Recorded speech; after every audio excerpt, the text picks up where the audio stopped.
You Can Heal Your Life by Louise Hay, Chapter 1. What I believe give out, we get back. What we think about ourselves becomes the truth for us. I believe that everyone, myself included, is responsible for everything in our lives, the best and the worst. Every thought we think is creating our future. Each one of us creates our experiences by our thoughts and feelings. The thoughts we think and the words we speak create our experiences.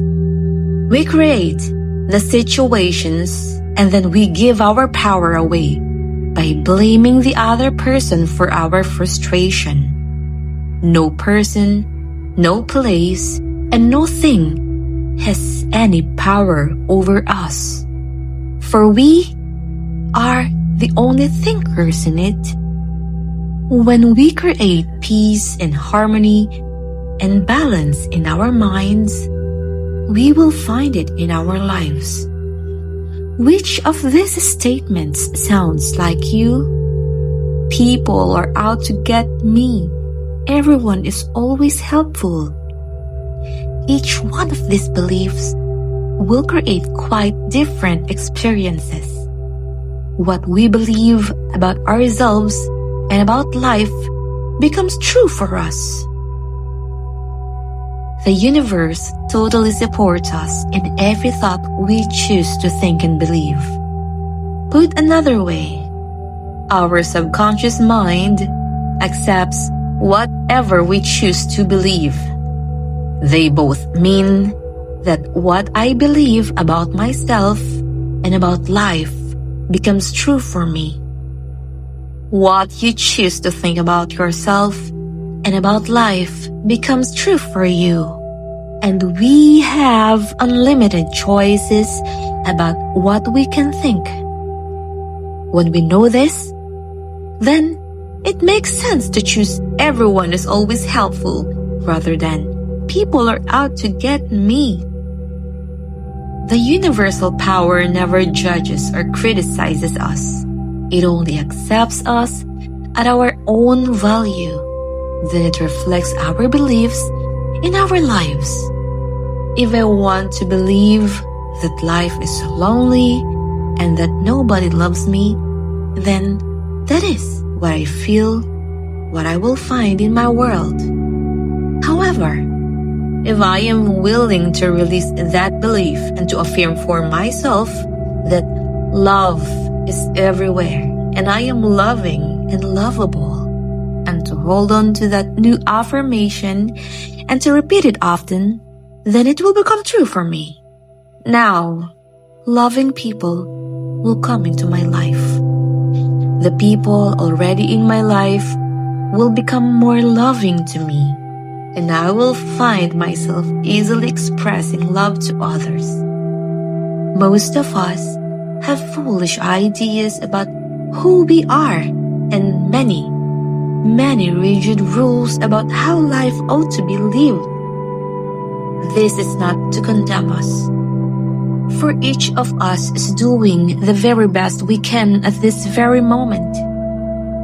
If we knew better, if we had more understanding and awareness, then we will do it differently. Please don't put yourself down for being where you are. The very fact that you have found this book and have discovered me means that you are ready to make a new, positive change in your life. Acknowledge yourself for this. Men don't cry. Women can't handle money. What limiting ideas to live with? When we are very little, we learn how to feel about ourselves and about life by the reaction of the adult around us. It is the way we learn what we think about ourselves and about our world. Now, if you live with people who were very unhappy, frightened, guilty, or angry, then you learned a lot of negative things about yourself and about your world. I never do anything right. It's my fault. If I get angry, I'm a bad person. Beliefs like this create a frustrating life. When we grow up, we have a tendency to recreate the emotional environment of our early home life. This is not good or bad, right or wrong. It is just what we know inside as home. We also tend to recreate in our personal relationships the relationships we had with our mothers or with our fathers, or what they had between them. Think how often you have had a lover or a boss who was just like your mother or father. We also treat ourselves the way our parents treated us. We scold and punish ourselves in the same way. You can almost hear the words when you listen. We also love and encourage ourselves in the same way. If we were loved and encouraged as a children, you never do anything right. It's your fault. How often have you said this to yourself? You are wonderful. I love you. How often you tell this to yourself? However, I will not blame our parents for this. We are all victims of victims.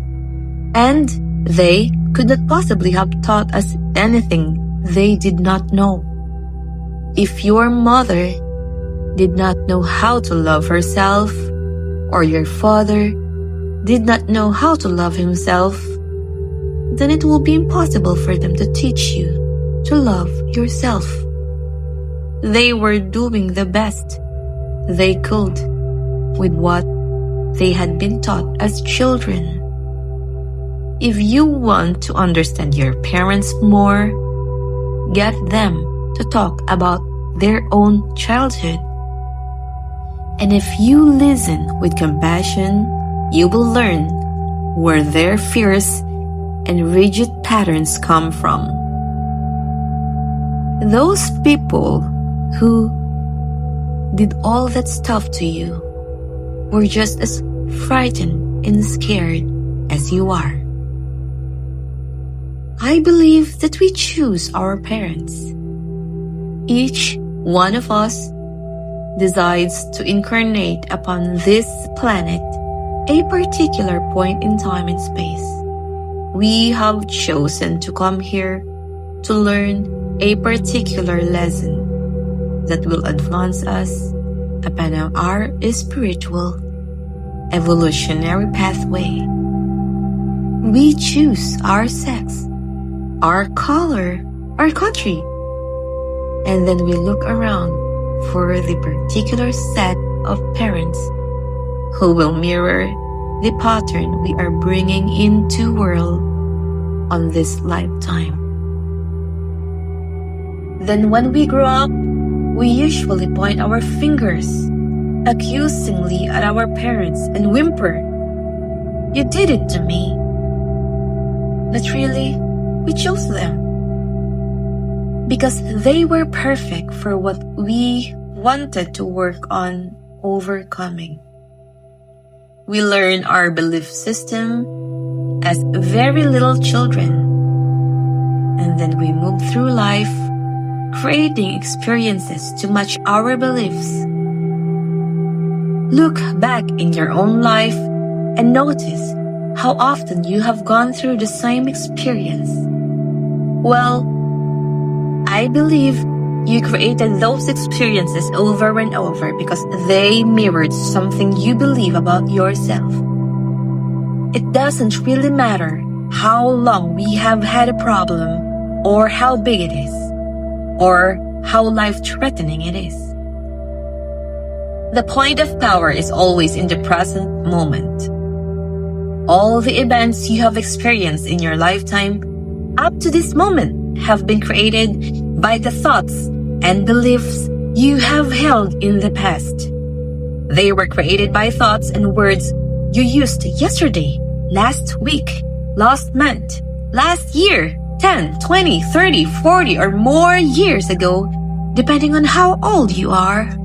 However, that is your past. It is over and done with.